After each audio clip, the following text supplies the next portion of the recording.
We saw some tough questioning today for Tim Cook, the CEO of Apple, who was taking questions from investors about privacy and also about politics at the annual shareholders meeting out west. To Fox Business Network, Susan Lee, there in Cupertino. And we're also joined today by David McCabe, covers technology for Axios. And I thought it was interesting, Susan, I'll start with you on this, to see in your reporting from the scene there that, you know, politics and some of the issues we've talked about a lot came up at the meeting in regards to how much diversity in terms of ideology there is on the Apple board of directors. Tell us how it all happened.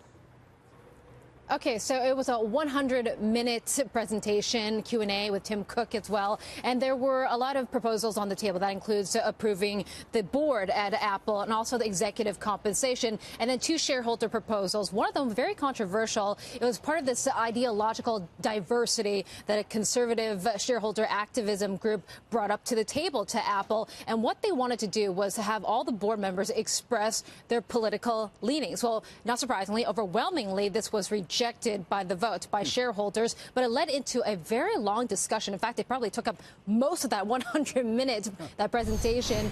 And people were just asking Tim Cook once again, saying, you know, where do you stand in terms of hearing different views in Silicon Valley? And Tim Cook says we are not for a polarized world, and we want to hear diversity. You know, it's interesting, David, that it came up at Apple's shareholder meeting. I know Al Gore's on the board and all that, and there are reasons that you could talk about it with Apple. But to me, this issue, and we've heard it from conservatives trying to claim, you know, that they're being censored or whatever the case may be. That applies, it seems to me at least, more to companies like a Facebook or especially a Twitter, right? You hear a lot about that.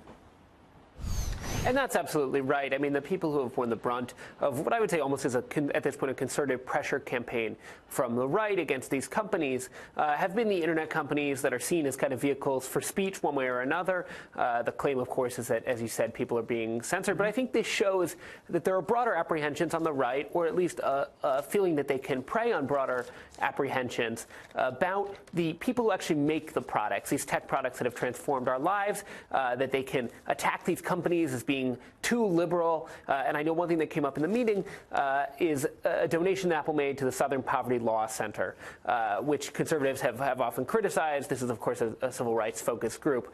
And so, you know, as companies do express their values in certain ways, clearly the right has taken it as an opportunity to attack. But I think the resounding defeat of this proposal suggests that in terms of shareholders, they're looking more at bottom line than they are politics. Well, that's the interesting thing, Susan, right, is that you said this. It wasn't even close to being approved. It was, what did you say, 98%? No. Yeah.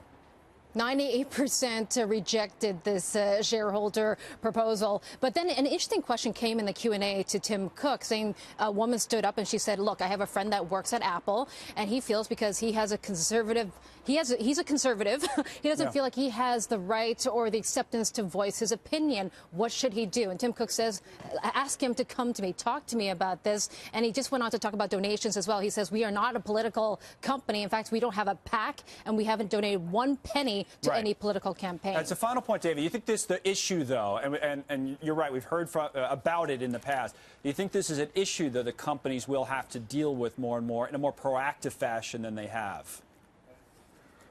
So I'll be honest, I've been covering politics and technology companies for a long time, and these sort of cycles happen every once in a while. We saw it with Facebook several years ago before we're seeing it again with Facebook now. And these companies have, especially the internet companies, have taken steps to proactively build relationships on the right. And what we've seen is that it doesn't really always diffuse the tensions, that the complaints keep coming. And so I wonder if at some point these companies say, you know what, it's not worth it.